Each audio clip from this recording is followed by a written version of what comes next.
Hello friends, welcome back to my channel. तो आज के इस वीडियो में हम लोग BGC 105 अमेरिकन लिटरेचर की पूरी ओवरऑल बुक की समरी देखेंगे फॉर एग्ज़ाम के लिए।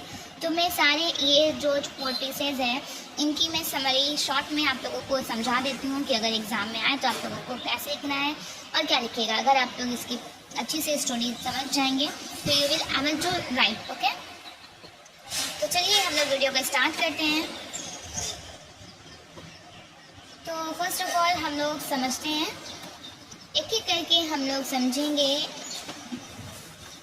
सबकी स्टोरी क्या है, एकदम शॉर्ट में समझेंगे ताकि अगर कुछ भी इससे क्वेश्चन आए आप लोग आसानी से लिख सकें। और मेरे पास इम्पॉर्टेंट क्वेश्चन आंसर भी, बहुत इम्पॉर्टेंट क्वेश्चन आंसर जो मैं आप लोगों को देती हूँ गेस्ट पेपर समझ लीजिए, बहुत ही सारा है, मतलब सॉरी बहुत अच्छा से मैंने गेस्ट निकाला है। बहुत चांसेस है कि ये वाली आ सकती है आप लोगों के एग्ज़ाम में, बहुत ज़्यादा चांसेस है। तो इसको आप लोग अच्छे से कर लीजिएगा। लेकिन इस वीडियो में मैं ये इंपॉर्टेंट क्वेश्चन एंड आंसर नहीं बताने वाली हूँ, बिकॉज मैं इसमें सिर्फ आप लोगों को समझाऊंगी। अगर आप लोगों को इंपॉर्टेंट क्वेश्चन आंसर चाहिए तो कमेंट करके ज़रूर बोलें। मैं नेक्स्ट वीडियो में कल तक ज़रूर आप लोगों को एग्ज़ाम से पहले अपलोड कर दूँगी, वो बहुत ही ज़्यादा इंपॉर्टेंट है। ओके, तो चलिए वीडियो को स्टार्ट करते हैं। फर्स्ट ऑफ ऑल हम लोग समझेंगे on the girls road by villa Kaithal. ठीक है, ये कहानी एक ब्यूटीफुल लेकिन ट्रैजिक लव स्टोरी है। इसमें प्यार, जुदाई, सैक्रिफाइस और ज़िंदगी की मजबूरियाँ दिखाई गई हैं। ठीक है, कैरेक्टर्स है इसके अलेक्जेंड्रा एबलिंग, जो बहुत खूबसूरत और जेंटल औरत है, नॉर्वे की रहने वाली है, बहुत बीमार है और ज़्यादा दिन जिंदा नहीं रहने वाली। ठीक है, नाम याद रखिएगा, अलेक्जेंड्रा एबलिंग। नेक्स्ट है खुद नैरेटर, एक यंग आर्टिस्ट है, पेंटर है, शिप पर अलेक्जेंड्रा से मिलता है और उससे प्यार करने लगता है। ओके, एंड थर्ड है कैरेक्टर लार्स एबलिंग, अलेक्जेंड्रा का हस्बैंड है, शिप इंजीनियर है, अपनी वाइफ पर ज़्यादा ध्यान नहीं देता। ठीक है, सिंपल स्टोरी को सीक्वेंस वाइज समझें तो शिप पर मुलाकात होती है। सबसे पहले नैरेटर इटाली से अमेरिका जा रहा होता है, शिप पर उसकी नज़र अलेक्जेंड्रा पर पड़ती है। वो बहुत सुंदर और शांत लगती है। धीरे धीरे दोनों बात करने लगते हैं। ठीक है, अब उसके बाद बातचीत होती है, उसके बाद क्या होती है, दोस्ती से प्यार में कन्वर्ट हो जाता है। समुद्र के सफ़र के दौरान दोनों काफ़ी वक्त साथ बिताते हैं। वो अपने सपनों, बचपन और ज़िंदगी की बातें करते हैं। नैरेटर को अलेक्जेंड्रा से प्यार हो जाता है, अलेक्जेंड्रा भी उसके लिए फीलिंग्स रखती है। ठीक है, नेक्स्ट है हस्बैंड की बेपरवाही। ठीक है, नैरेटर देखता है कि अलेक्जेंड्रा का हस्बैंड उसकी तरफ ज़्यादा ध्यान नहीं देता। इससे नैरेटर को और बुरा लगता है और वो अलेक्जेंड्रा के लिए और ज़्यादा कंसर्न फील करने लगता है। ठीक है, उसके बाद साथ भागने की ऑफर करता है कौन, नैरेटर। एक दिन नैरेटर अलेक्जेंड्रा से कहता है कि मेरे साथ चलो, हम नई जिंदगी शुरू करेंगे। लेकिन अलेक्जेंड्रा मना कर देती है। पहले वो हस्बैंड की जिम्मेदारी का जिक्र करती है, फिर बाद में पता चलता है कि वो बहुत सीरियस इलनेस का सफ़र कर रही है और जल्दी मरने वाली है, इसलिए वो नैरेटर की ज़िंदगी बर्बाद नहीं करना चाहती। ठीक है, नेक्स्ट अलविदा। जब शिप अमेरिका पहुंचती है तो अलेक्जेंड्रा नैरेटर को एक छोटा सा पैकेज देती है और कहती है कि इससे तब खोलना जब उसका लेटर आए, दोनों अलग हो जाते हैं। ठीक है, मतलब जब वो शिप अमेरिका पहुंच जाती है, शिप तो वो उतरने वाले होते हैं वहाँ से, तो वो जो अलेक्जेंड्रा होती है वो नैरेटर को लाकर कुछ देती है, बोलती है कि इसे तभी तुमको खोलना है जब मेरे पास से तुमको कोई लेटर जाएगा। ठीक है, ट्रैजिक एंडिंग क्या होती है, कुछ महीनों बाद नैरेटर को लेटर मिलता है। उसमें पता चलता है कि अलेक्जेंड्रा मर चुकी है। अलेक्जेंड्रा का लेटर में लिखा होता है कि वो भी नैरेटर से प्यार करती थी, लेकिन अपनी बीमारी की वजह से उसको साथ नहीं पाई, मतलब साथ नहीं गई उसके साथ, इसलिए नहीं गई बीमारी की वजह से, कि वो उसकी ज़िंदगी ख़राब नहीं करना चाहती थी, क्योंकि वो कुछ वक्त के बाद मर ही जाएगी, तो फिर क्या फ़ायदा उसकी ज़िंदगी में आकर फिर बर्बाद करना। ठीक है, तो नैरेटर पैकेज खोलता है जो उसको दी रहती है उस वक्त। तो उसमें क्या होता है, सूख चुका मंगोलिया फ्लावर होता है और अलेक्जेंड्रा के बालों का एक गुच्छा होता है, जिसको नैरेटर उसके बालों को बहुत पसंद करता था, इसलिए उसने अपने बालों का गुच्छा दिया उसे। और दो पिंक शेल्स होते हैं, ये उसकी यादगार होती है, ठीक है। थीम्स क्या है इसका कि अनफुलफिल्ड लव, मतलब अधूरा प्यार। दोनों एक दूसरे से प्यार करते हैं लेकिन कभी साथ नहीं हो पाते। अगर एग्जाम में आया themes on the girls road by Willa Cather, तो आप लोगों को थीम में अनफुलफिल्ड लव, सेक्रीफाइस में क्या अलेक्जेंडर अपनी खुशी कुर्बान कर देती है ताकि नैरेटर की जिंदगी खराब ना हो।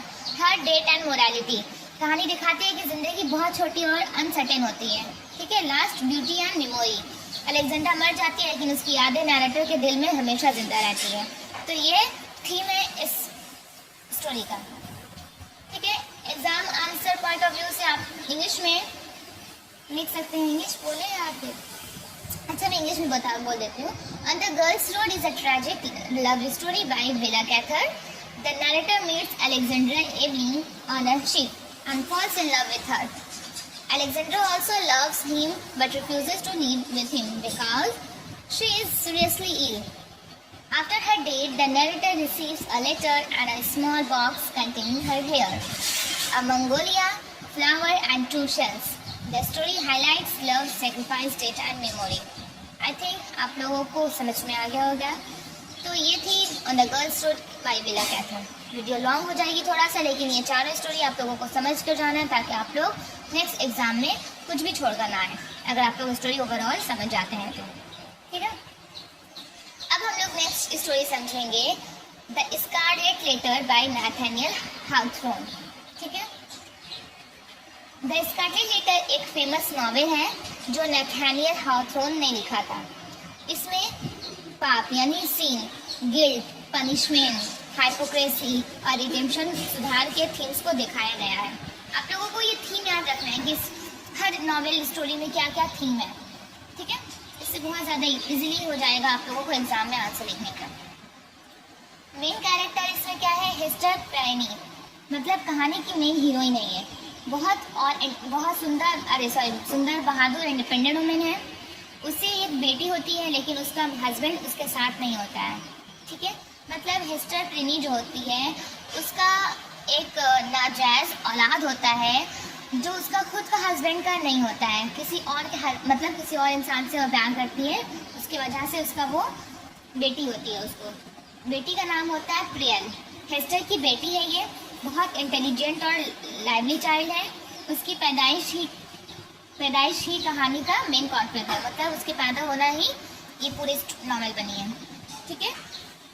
मेन हीरोइन का नाम क्या है, हेस्टर प्रेनी, और जो लड़की होती है उसका नाम प्रियल, ठीक है। आर्थर डिमेस्डेल एक रिस्पेक्टेड मिनिस्टर है। प्रियल का असली फादर है, मतलब जो प्रियल है उसका जो प्रियल बेटी होती है उसका असली फादर कौन है, आर्थर डिमेस्डेल, और वो क्या है, एक मिनिस्टर है, ठीक है, मतलब धर्म गुरु है। अपने गिल्ड से बहुत परेशान रहता है, मतलब जो ये सीन कर चुका है वो सीन की वजह से हर वक्त गिल्ड में रहता है, हर वक्त परेशान रहता है, ठीक है। और रॉजर चिलिंगवर्थ ये कौन है, असली हेस्टर का हस्बैंड है। हेस्टर का हस्बैंड है, बदले की भावना रखता है कि जो भी हेस्टर के साथ ऐसा काम किया है उससे बदला लेना चाहता है। इसका ज़िंदगी का मकसद यही हो जाता है कि बस उसे बदला लेना है, ठीक है। डिमेंसर को मेंटली टॉर्चर करने लगता है ये उसका हस्बैंड चिलिंगवर्थ, ठीक है। स्टोरी समझते हैं सिंपल सीक्वेंस में कि हेस्टर को पनिशमेंट मिलती है, ठीक है। कहानी पुरिटन सोसाइटी में सेट है।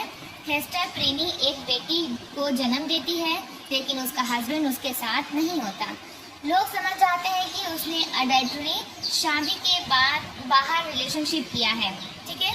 इसको नॉवेल में अडल्टरी के तौर पर दिखाया गया है इस करने वाली सिचुएशन को, सीन को, इसलिए उसे सबके सामने शर्मिंदा किया जाता है और उसके कपड़ों पर एक बड़ा ए लेटर लगाने को कहा जाता है। मतलब उस वक्त जहाँ पे वो रहती थी उस वक्त रिलीजन के नाम पर अगर जो ऐसा सीन करता है, अडल्टरी करता है कोई, तो पूरे सबके सामने सजा दिया जाता था और उसके गले में एक ए लेटर अडल्टरी साइन लगा दिया जाता था ताकि सब लोग समझ जाए कि इसने कौन सा गुनाह किया है और सब लोग को इससे समझ में आए कि आइंदा ऐसा गुनाह नहीं करना है, ठीक है। मतलब ए इजिकल टू अडल्टरी, मतलब पाप करने वाली औरत, ठीक है। सेकंड, फादर का नाम नहीं बताती है वो, मतलब सब लोग पूछते हैं कि इस बच्ची का फादर कौन है, लेकिन हेस्टर किसी का नाम नहीं बताती, वो अकेले ही सजा काटती है। ठीक है, चिलिंगवर्थ का बदला। चिलिंगवर्थ जो है कौन है? हस्बैंड है, असली हस्बैंड है। हेस्टर का हस्बैंड रॉजर चिलिंगवर्थ अचानक वापस आ जाता है। उसे पता चल जाता है कि हेस्टर ने किसी और से प्यार किया है। वो असली आदमी को ढूंढने लगता है ताकि उससे बदला ले सके। जो इसका हस्बैंड होता है वो भेष बदलकर, डॉक्टर का भेष बदलकर अब उस शहर में रहने लगता है ताकि वो इंसान का पता लगा सके जो प्रियल का असली फादर है। ठीक है, डिमेंस्टर का गिल्ट। असल में प्रियल का फादर मिनिस्टर आर्थर डिमेंस्टर होता है, लेकिन वो सच बताने की हिम्मत नहीं रखता। बाहर से लोग उसकी इज्जत करते हैं, लेकिन अंदर ही अंदर वो गिल्ट से टूट रहा होता है। उसे ये जो गुनाह किया रहता है उसको अंदर अंदर ही खाया जा रहा है। चिलिंगवर्थ का सच पता चल जाता है। चिलिंगवर्थ को पता चल जाता है कि डिमेंस्टर ही क्या है, प्रियल का असली फादर है। वो उसे मतलब अब जो चिलिंगवर्थ है वो डिमेंस्डेल का क्या है, डॉक्टर बन गया है। उसको जो डिमेंस्डेल जो मेंटली डिस्टर्ब है, तो वो इस तरह का मेंटली साइकोलॉजिकल डॉक्टर बन के उसके पास जाता है भेष बदलकर। तो जब उसको पता चल जाता है चिलिंगवर्थ को, तो आहिस्ता आहिस्ता उसको और मेंटली डिस्टर्ब करने लगता है। उसको उकसाने लगता है कि नहीं तुम लोग ऐसा गुनाह, तुम जरूर गुनाह किए हो, ऐसा वैसा, मतलब उसको और ज़्यादा मेंटली डिस्टर्ब कर देता है। ठीक है, डिमेंस्डेल और ज़्यादा वीक और डिप्रेस हो जाता है। ट्रूथ का कन्फेशन। आखिर में डिमेंस्डेल सबके सामने सच बोल देता है कि वही प्रियल का फादर है। मतलब डिमेंस्डेल इतना परेशान हो जाता है कि उसने इतनी बड़ी गुनाह कर दी है, उसको कहीं भी चैन नहीं मिलता है। आखिरकार क्या करता है, वो सबके सामने जाकर ऐलान कर देता है, हिम्मत जुटाकर, कि वही असली फादर है प्रियल का। कन्फेशन के बाद उसका गिल्ट कम हो जाता है, लेकिन उसकी हेल्थ बहुत ख़राब हो जाती है और वो कुछ देर के बाद मर जाता है। ठीक है, एंडिंग क्या होता है, चिलिंगवर्थ का बदला पूरा हो जाता है, लेकिन उसकी ज़िंदगी का कोई पर्पस नहीं बचता और वो भी मर जाता है। हेस्टर बाद में सोसाइटी में रिस्पेक्ट पाने लगती है। जो ये पहले शेम का सिंबल होता था, वो लोगों के लिए अबेल मतलब स्ट्रॉन्ग और कैपेबल वुमेन का सिंबल बन जाता है। ठीक है, important symbol scarlet letter A. शुरू में अडल्ट्री बोला जाता था स्कारलेट ए लेटर को, लेकिन बाद में स्ट्रेंथ एंड करेज मतलब अबेल। प्रियल जो है हेस्टर की बात की याद है, साथ ही प्यार और होप का सिंबल। स्कैफोल्ड पब्लिक पनिशमेंट और ट्रूथ का सिंबल। ठीक है, थीम क्या है पोएम नॉवेल का? सीन एंड गिल्ट, मतलब पाप और उसके बाद होने वाली गिल्ट को दिखाया गया है। हाइपोक्रेसी यानी सोसाइटी और रिलीजियस लीडर की डबल स्टैंडर्ड को एक्सपोज किया गया है। पनिशमेंट, पब्लिक शेम और मेंटल सफरिंग दोनों दिखाए गए हैं। रिडेम्पशन, सच बोलने और अपनी गलती मान लेने से इंसान को सुकून मिलता है। थीम ये 4 piece, sin and guilt, hypocrisy, punishment, redemption. ठीक है, तो इसका हम इंग्लिश में नहीं बोलूँगी, आप लोग इसको कर लीजिएगा। ठीक है, आपको समझ में भी नहीं आएगा। ठीक है, तो 2 हो गया ना, on the girls road and the scarlet letter. And next हम लोग पढ़ेंगे all my sons by Arthur Miller. ठीक है, अगर वीडियो आप लोगों को अच्छी लग रही हो, समझ में आ रही हो जो मैं पढ़ा रही हूँ आप लोगों को, या फिर कहीं भी कुछ प्रॉब्लम है जो नहीं समझ में आ रहा है, आपको लग रहा है कि नहीं ऐसा करना चाहिए, तो प्लीज़ कमेंट करके बताएं। और वीडियो ज़रूर अपने दोस्तों तक भी शेयर करें ताकि वो लोग भी इसका अच्छे से फ़ायदा उठा सकें। और लाइक कमेंट भी करना ना भूलें, अगर आपको दिल करे तो कर दें। ठीक है, अगर आप लोग कर दें तो मुझे बहुत अच्छा लगता है। ठीक है, नेक्स्ट है all my sons by Arthur Miller. All my sons एक फेमस प्ले है जो आर्थर मिलर ने लिखा था। ये play family, responsibility, guilt, greed और मोरालिटी के थीम्स पर बेस्ड है। ठीक है, मेन कैरेक्टर क्या है इसके? जो केलर एक सक्सेसफुल बिजनेसमैन है, अपने फैमिली से बहुत प्यार करता है, लेकिन उसने पैसे बचाने के लिए एक बहुत बड़ी गलती की होती है। ठीक है, केट केलर कौन है? जो केलर की वाइफ है। मानती है कि उसका बेटा लैरी जो है अभी भी जिंदा है, ठीक है। क्राइस्ट किलर जो का छोटा बेटा है, ऑनेस्ट और आइडियलिस्टिक यंग मैन है, वॉर से वापस आया है, अभी सोल्जर है। मतलब जो किलर का दो बेटा होता है, एक लैरी और एक क्राइस्ट किलर। लैरी बड़ा बेटा है जो वॉर में मर चुका है, लेकिन उसकी माँ मानने के लिए तैयार नहीं होती है कि वो मर चुका है। और क्राइस्ट किलर छोटा बेटा है जो अभी अभी वॉर से वापस आया है, ठीक है। और एन डिवेयर जो है लैरी की फॉर्मर गर्लफ्रेंड थी, ठीक है। जो लैरी उसका बड़ा बेटा अब बोलो तो वर्ल्ड वॉर 2 में मिस हो गया है या मर चुका है, इसका भी कंफ्यूजन है, ठीक है। उसकी गर्लफ्रेंड थी, लेकिन अब क्राइस्ट से शादी करना चाहती है, लेकिन अब जो क्या छोटा बेटा क्राइस्ट से शादी करना चाहती है, ठीक है। सिंपल स्टोरी को समझते हैं। लैरी की डेथ का राज, ठीक है। कहानी वर्ल्ड वॉर 2 के बाद शुरू होती है। सब लोग मानते हैं कि लैरी मर चुका है, लेकिन उसकी माँ केट जो है अब भी यकीन करती है कि वो जिंदा है। इसी वजह से वो क्राइस्ट और एन की शादी के खिलाफ है, ठीक है।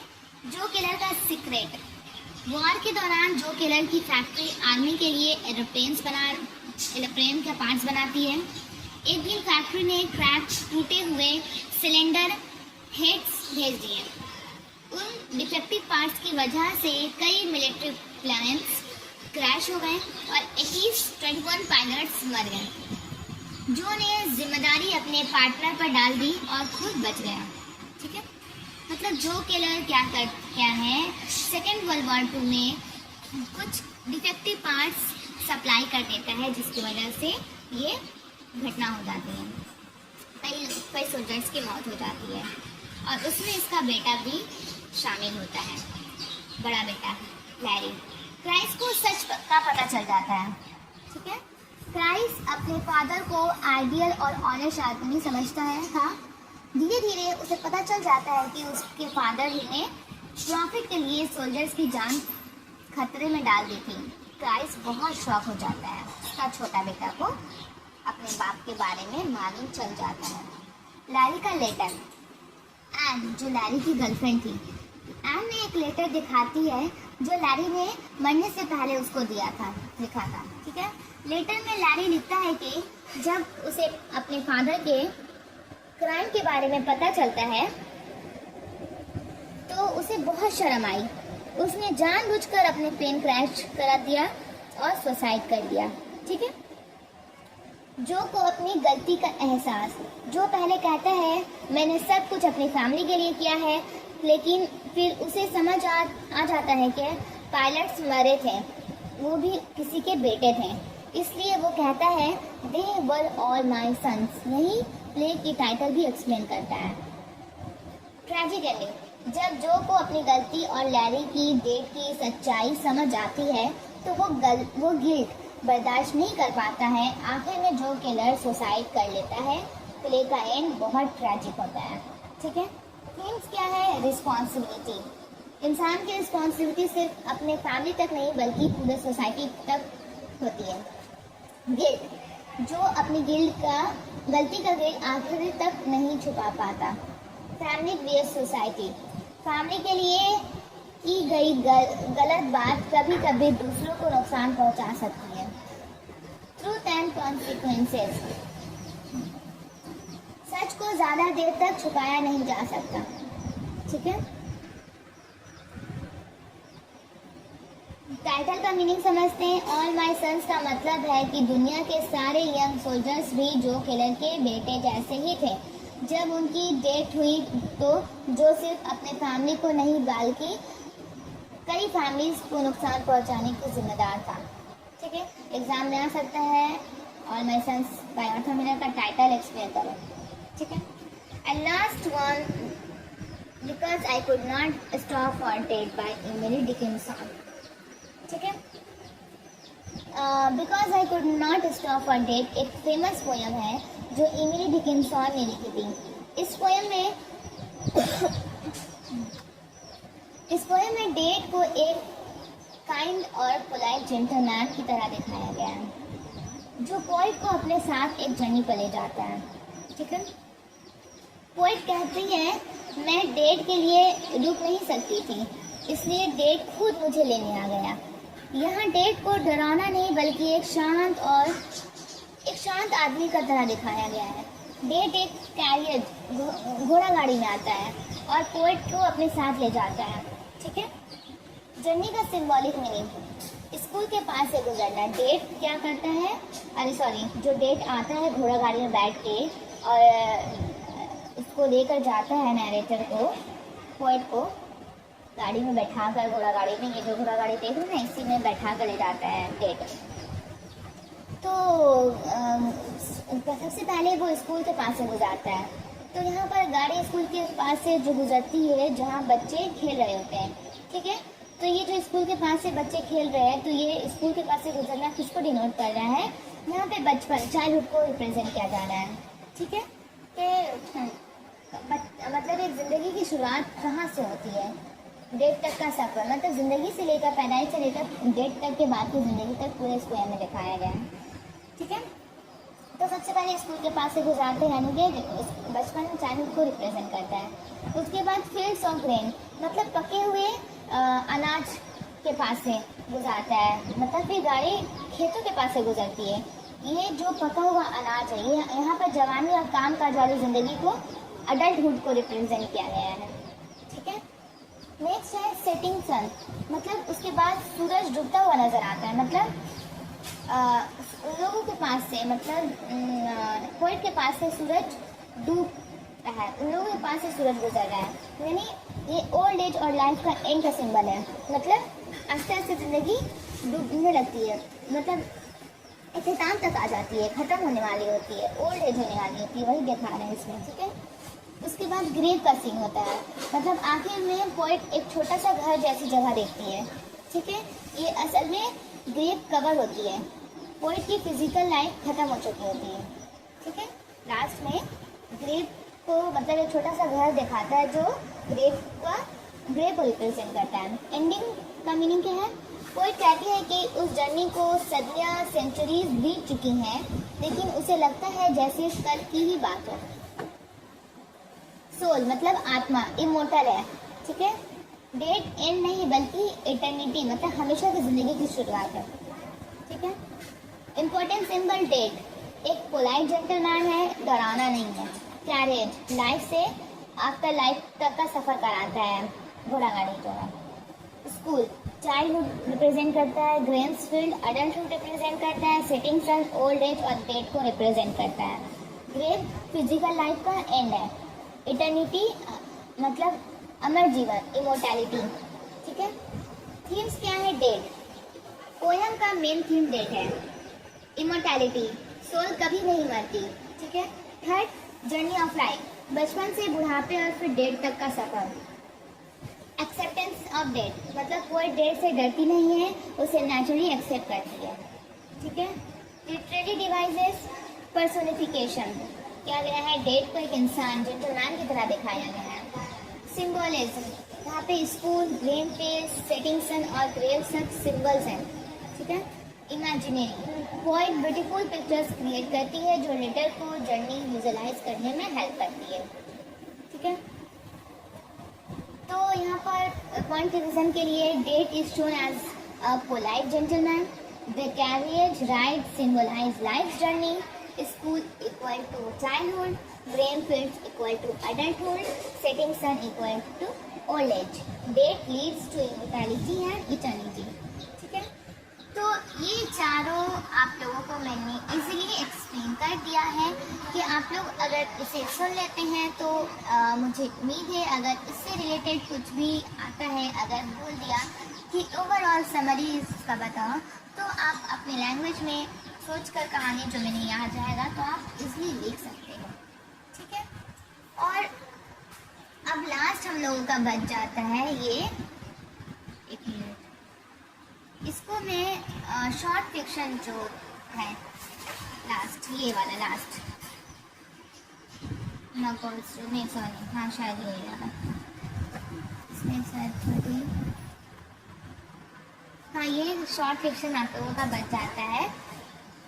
O Henry after 20 words Willa Cather on the girls road, तो मैंने बता दिया। और ये वाला हो गया, ये दोनों बच गए आप लोगों का, जो मैं नेक्स्ट वीडियो में आप लोगों को एक्सप्लेन कर दूँगी, ठीक है। एंड आप लोगों का ये भी बच गया है, इसको भी मैं नेक्स्ट वीडियो में इसी तरह से इजीली एक्सप्लेन कर दूँगी। अगर आप लोगों को ऑलरेडी इसके बारे में मालूम है तो कोई बात नहीं, कमेंट कर दीजिएगा, मैं वीडियो नहीं बनाऊंगी। अगर आप लोगों को चाहिए तो वो भी बता दीजिएगा, मैं ज़रूर वीडियो बना दूंगी, कोशिश करूंगी, ठीक है।